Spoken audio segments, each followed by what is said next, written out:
Welcome to the channel, guys. BLN437, and today we're going to talk about the MLB Hall of Fame voting that took place last night.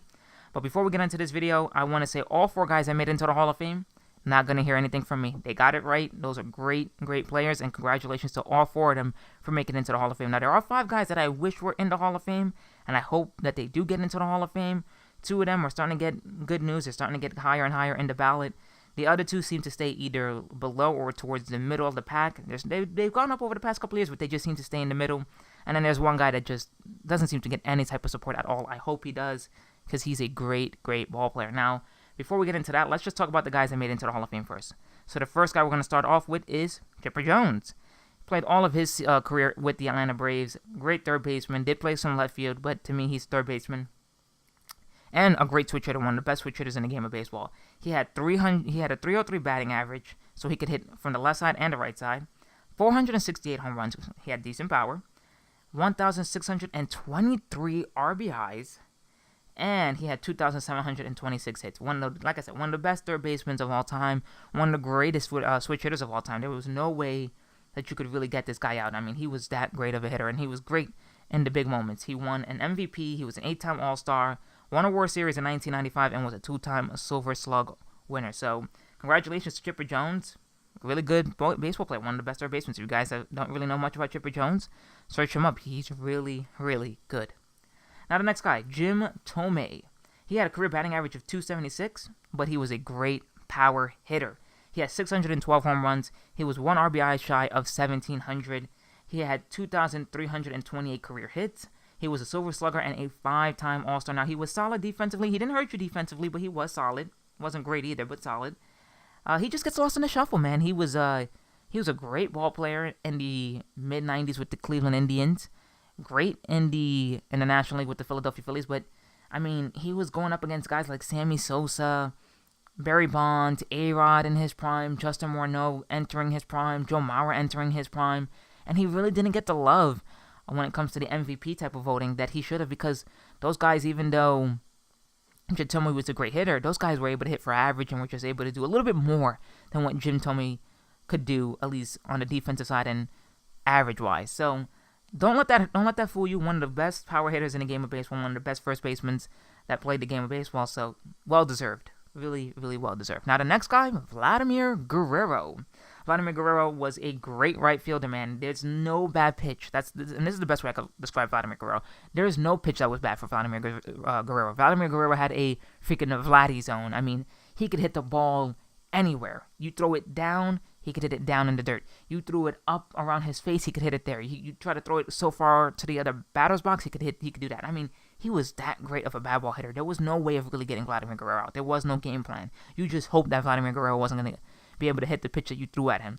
And the best way to describe him was Yogi Berra. Yogi Berra was a bad ball hitter. There was no bad pitch for Yogi Berra, and there was no bad pitch for Vladimir Guerrero. He could do it all.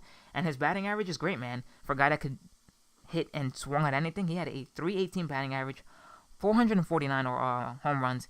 He had 1,496 RBI, so he was 4 away from 1,500. And he had 2,590 career hits. He was an 9-time All-Star, an 8-time Silver Slugger, and he won an MVP in 2004. And he had a cannon of an arm in right field, and one of the greatest Dominican baseball players of all time, in my opinion. He was that great of a baseball player. And he's only 42 years old, guys.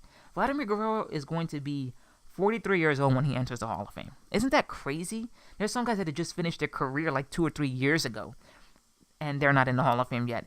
And this guy's going to be in the Hall of Fame at 43. That's just unbelievable. Unfreaking believable. Now, the next guy is Trevor Hoffman. Now, Trevor Hoffman was one of those guys that I think was a little bit of a surprise for us. We didn't really know if he was going to make it into the Hall of Fame or not this season. I figured he would. I didn't think it was going to be this season, but he did. He had 601 career saves, and he had an ERA of 2.87.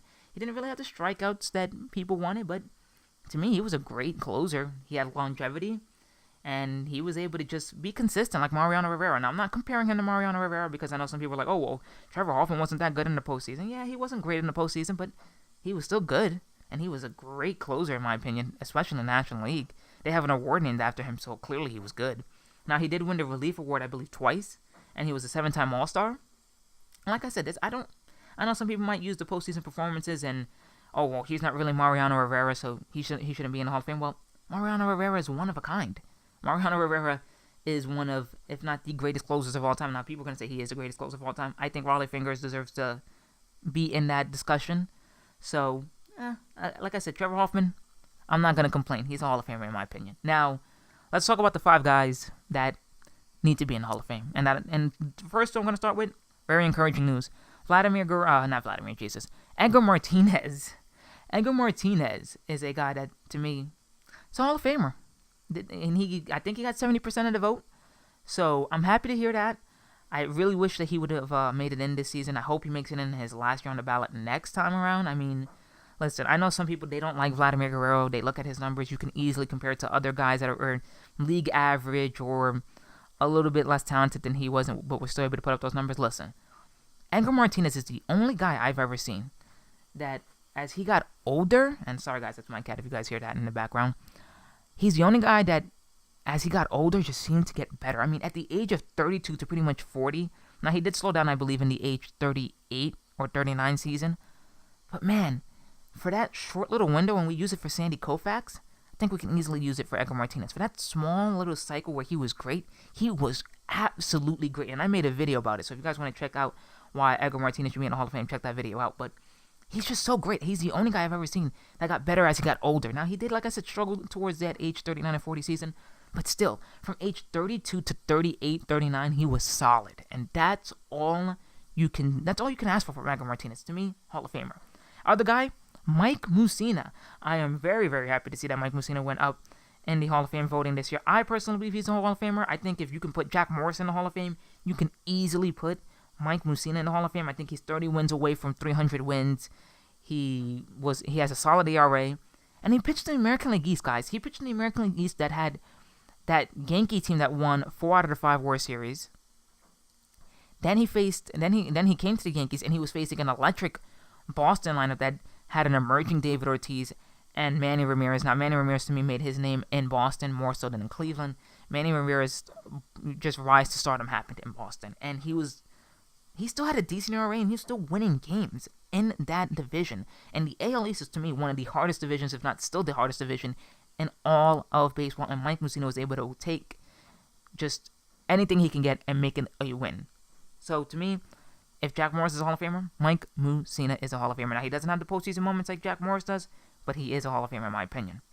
Now, the other 2 guys, Barry Bonds and Roger Clemens. Now, I know I might get some mixed reactions here. Some people might say no, some people might say yes. Well, this is what I'm going to say about this. Barry Bonds and Roger Clemens are absolutely Hall of Fame players. They are. Listen, I know some people might not agree with me on this, but you can't have the all-time hits king, you can't have the all-time home run king, and then you can't have arguably what's, if not probably one of the greatest pitchers to ever play the game of baseball not in the Hall of Fame. That just doesn't make sense. It doesn't. It's like, that's inconceivable to me. I just can't believe that would happen.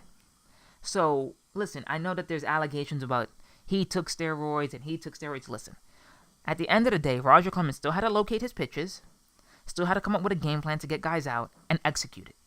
And Barry Bonds still had to put the ball to the bat, make sure his timing was right, make sure that he knew what he was swinging at, make sure he wasn't swinging at any balls or anything like that. He had to be patient, pretty much, as a hitter, and he had to put the bat on the ball. And like I said, Roger Clemens had to execute a game plan. There's no teaching that. There's no cheating that. You can't cheat that. Now, if you guys want to say that the steroids gave them, if they did take steroids, that the steroids were able to enhance their longevity, help their body recover faster, and so on and so forth, okay, that's fine. I get that. That technically is cheating in a sense, because pretty much what you're doing is you're helping your body recuperate faster than others, and therefore you feel better than other players do.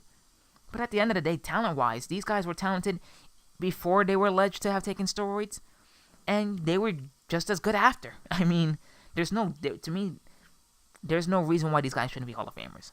If MLB wants to put like something on their plaque that these numbers may be a little over the top because of whatever it is that they took and yada yada yada, then that's fine. I'm okay with that. But these guys deserve to be in the Hall of Fame along with a guy like Pete Rose. They just have to. You can't have that in baseball. The only way we can truly get away from the steroid era, guys, is if we just actually put it to rest and put these guys in the Hall and just forget about it and just be like, listen, these guys did what they did if they did it, and that's it. That's the only way we can truly move on from this. If not, we're always going to be talking about this So if baseball wants to get away from that issue, put them in the Hall. Now the other guy is Jeff Kent. Jeff Kent is one of the great hitting second basemen of all time. And the person that I'm going to compare Jeff Kent to that's in the Hall of Fame, even though he's not a second baseman, is Mike Piazza. Mike Piazza is not in the Hall of Fame because of his defense. Is Mike Piazza a bad defender? No. But Jeff Kent wasn't a bad defender. It wasn't like Jeff Kent couldn't turn a double play. It wasn't like balls were going through Jeff Kent's legs every time. Jeff Kent was solid defensively. He wasn't great, but he was solid. He could turn a double play. And he hit. He raked.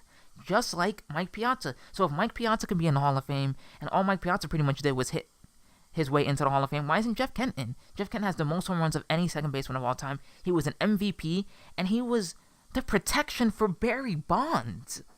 Like, what? How is a guy like Jeff Kent not in the Hall of Fame? In my opinion, is just ridiculous. Jeff Kent needs to be in the Hall of Fame. He's that great of a player. Now, if people want to say, oh, well, he wasn't that great in the clubhouse, he was known as a guy that just didn't get along with other players. Who cares? It's about what he does on the field. And all I know is what I saw from Jeff Kent, the little I saw from Jeff Kent, and when I look back at his numbers, he's a Hall of Fame player. He is. He could hit, and he could do it all. And he was protection for Barry Bonds. I'm not going to say he could do it all because he couldn't really defend well.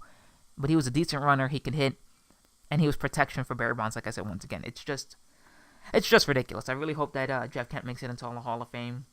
It's just, like I said, if you can put Mike Piazza in there, if you can put David Ortiz in for just being a hitter, as a designated hitter when his time comes, you can put Jeff Kent in the Hall of Fame for second base, and as just one of the greatest hitting second basemen of all time. Now, he's not the greatest hitting second baseman of all time, at least average-wise, but he was a great hitting second baseman, had power, in a position that lacked power back in those days, and he deserves to be in the Hall of Fame.